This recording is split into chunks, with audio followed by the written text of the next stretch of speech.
Efektivitas kebijakan moneter terhadap perekonomian. A. Tolak ukur stabilitas moneter.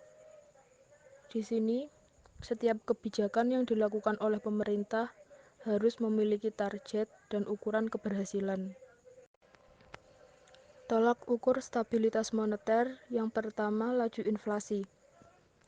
Bagi dunia perbankan, laju inflasi yang tinggi akan menimbulkan kesulitan bagi bank untuk mengerahkan dana masyarakat.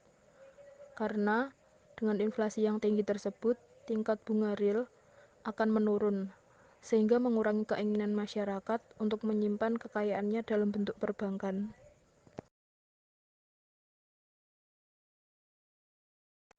Yang kedua, suku bunga. Bahwa dari sisi masyarakat, tingginya suku bunga memang akan menambah keinginan masyarakat untuk menyimpan dananya di bank. Namun, di sisi lain, tingginya suku bunga tersebut akan mengurangi niat dunia usaha yang mengambil kredit bagi pengembangan usahanya. Yang ketiga, nilai tukar rupiah.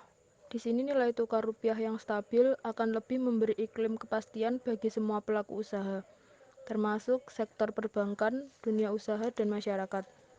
Yang terakhir, ekspektasi atau harapan masyarakat.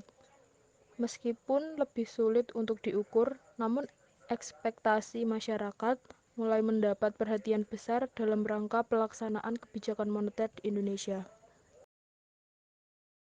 B. Teori mengenai efektivitas kebijakan moneter. 1.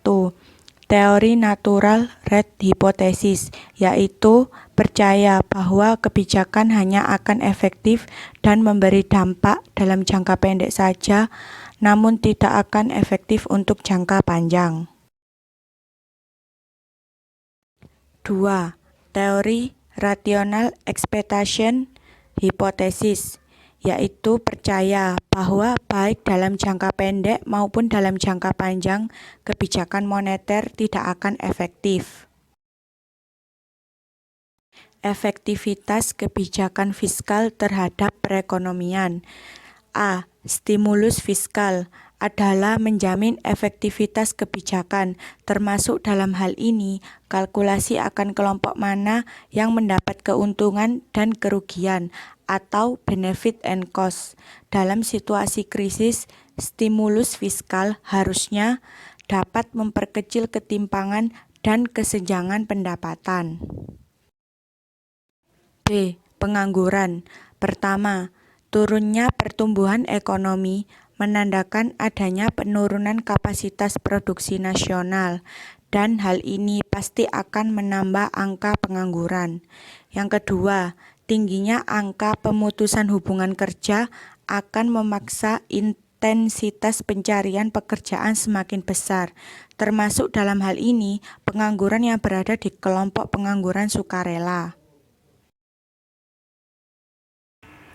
Yang ketiga adalah pengangguran juga akan berasal dari kelompok pencari kerja baru yang sebelumnya masuk kategori bukan angkatan kerja. Kemiskinan yang dilihat dari hasil pengukuran rata-rata angka kemiskinan yang berdasarkan garis kemiskinan seperti pendapatan minimum masyarakat di Indonesia. Dikatakan orang tersebut miskin apabila seseorang tersebut berpendapatan paling kecil dibandingkan dengan orang lain. Hal ini menandakan bahwa angka kemiskinan di Indonesia sangat sensitif terhadap garis kemiskinan yang menjadi basis. Indonesia ini kemiskinan bukan hanya karena pendapatan, tapi ada kemiskinan non-pendapatan. Artinya bahwa rakyat Indonesia itu rentan menjadi miskin atau non-income poverty. Lebih serius dibandingkan dengan kemiskinan pendapatan, yaitu income poverty. Artinya bahwa rakyat Indonesia itu rentan menjadi miskin.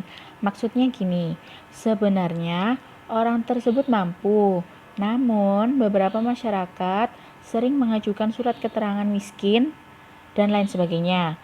supaya mendapatkan bantuan dari pemerintah.